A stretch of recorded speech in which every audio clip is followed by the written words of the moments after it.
Charlotte's Web is evil. Of course it is. How do you think? Why do you think it's famous? Who made it famous? Well, I have some experience with children's literature. I confess I wrote my master's thesis on the Harry Potter series. Fortunately, before it was quite done, so I only had to cover four of the seven. Um, My colleagues, my peers raised their eyebrows and said, "What? Why would you, the philosopher in the department, cover Harry Potter?" Well, yeah, it was a mystery, but I didn't want to be irrelevant. So many postgrad students focus on authors no one knows about, no one cares about, no one reads. So I decided to be relevant, and I didn't realize that most people in postgrad studies unconsciously or somehow assume that you would only do a thesis on literature you respect, even worship. No, it's not my style. I was quite happy to analyze something I was quite certain was trash and expose it for being trash. That was fun. I got out of my master's degree as fast as humanly possible. But today it's time for a short review. Let's call it a review of Charlotte's Web. I did quickly check some other reviewers, what they had to say about this children's classic.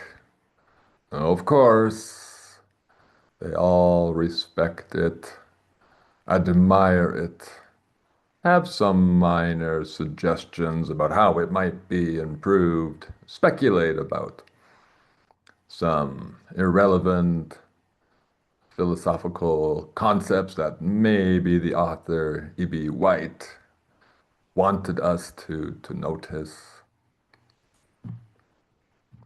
Well, I think they have no idea what this book is really about.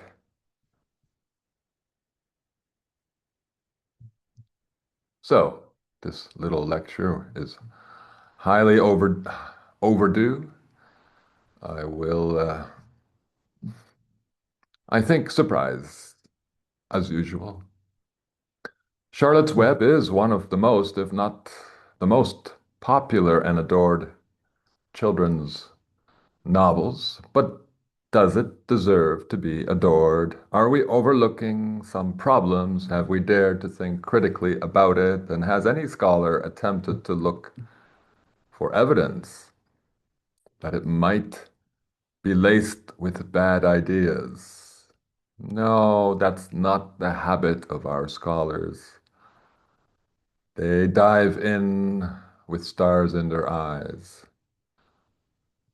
not with critical thinking. Let's start by reviewing the names of the main characters. All its farm animals and one rat have human names. The three leading animals are Wilbur the pig, Charlotte the spider, and Templeton the rat. In contrast, the main human characters have non-human names.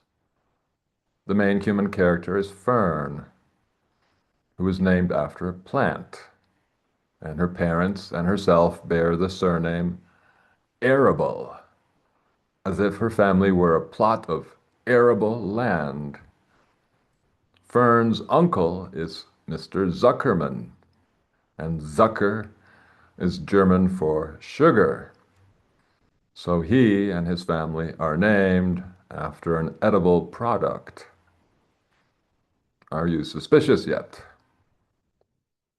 Charlotte's Web starts with the animal rights issue.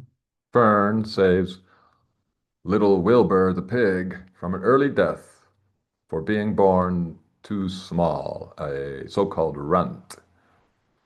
However, the animal rights issue is limited to this one animal, one runt, who is saved from an early death while all the other farm animals are ignored. Later, Wilbur is saved from death a second time, this time because he's big enough for the slaughterhouse and was slated for the slaughterhouse. We are supposed to celebrate Wilbur's good fortune while all his siblings and the other farm animals are forgotten and slaughtered. What kind of plot is that for children? It's a mockery.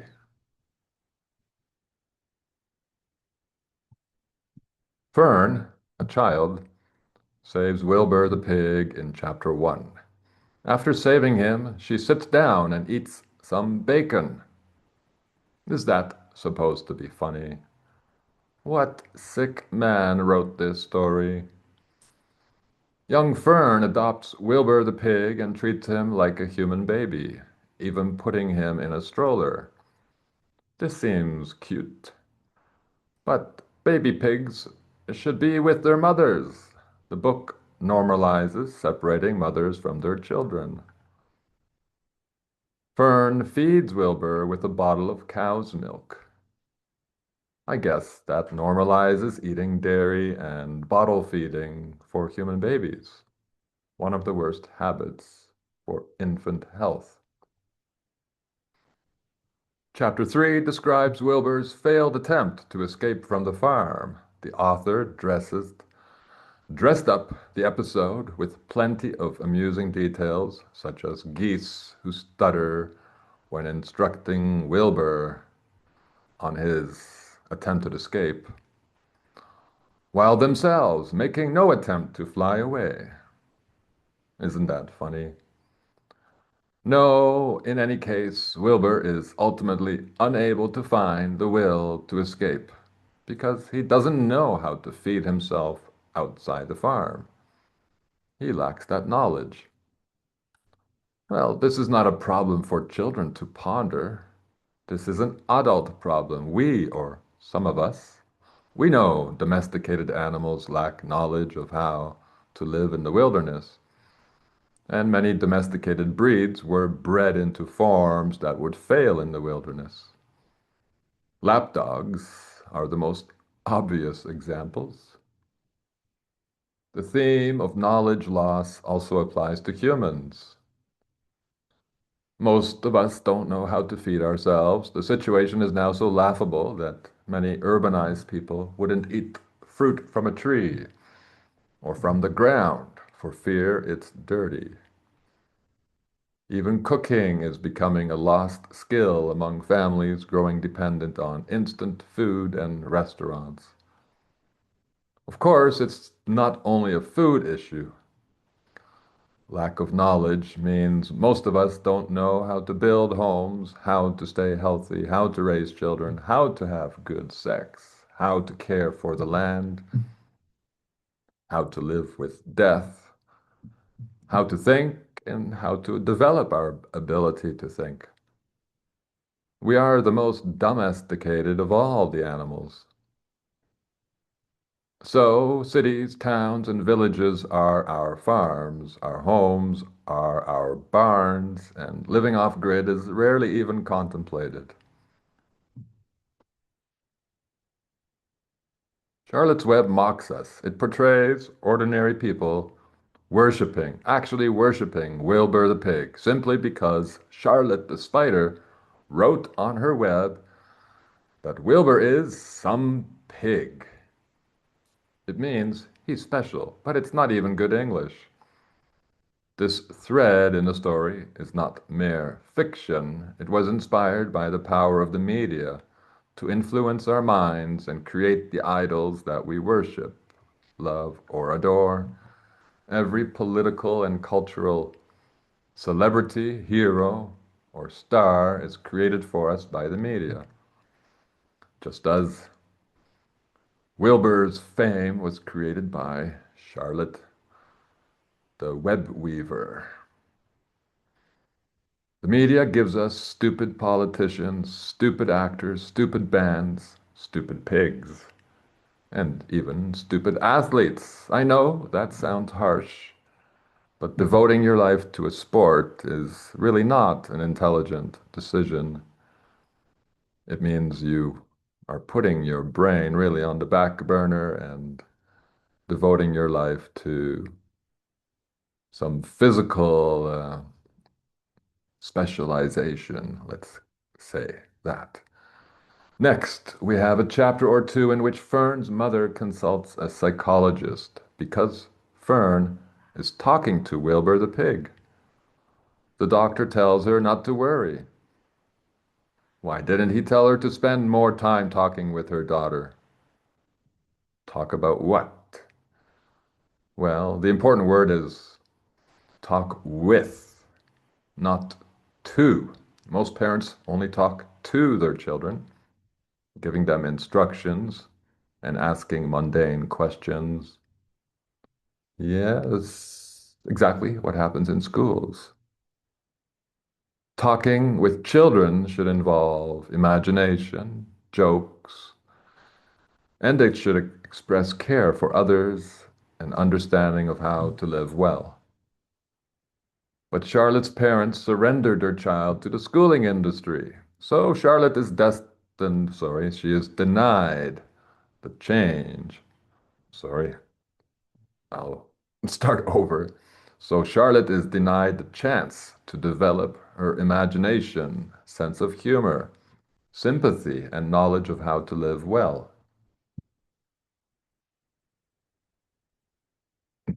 Towards the end, the novel describes Fern's relationship with a boy named Henry Fussy.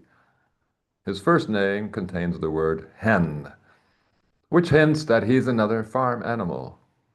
His surname doesn't bode well either. Fussy people are obsessed with unimportant details related to appearances and cleanliness. In one chapter, Fern and Fussy are at the ironically named fair, a temporary amusement park. There, they eat junk food and entertain themselves by sitting on machines. The parents are busy preparing Wilbur the pig for a beauty show. Very funny stuff. The story ends with Charlotte's death, followed by her many children dispersing far and wide, presumably to continue her work, which is the work of controlling people with words and the work of eating the unsuspecting flies she captures. No, I should say the work of eating literally and financially the unsuspecting humans. Spiders capture spiders, quote unquote, by feeding us lies in 1,000 forms of stupidity, this book being one of them. If you read it, you will be no wiser, and your children will be no wiser.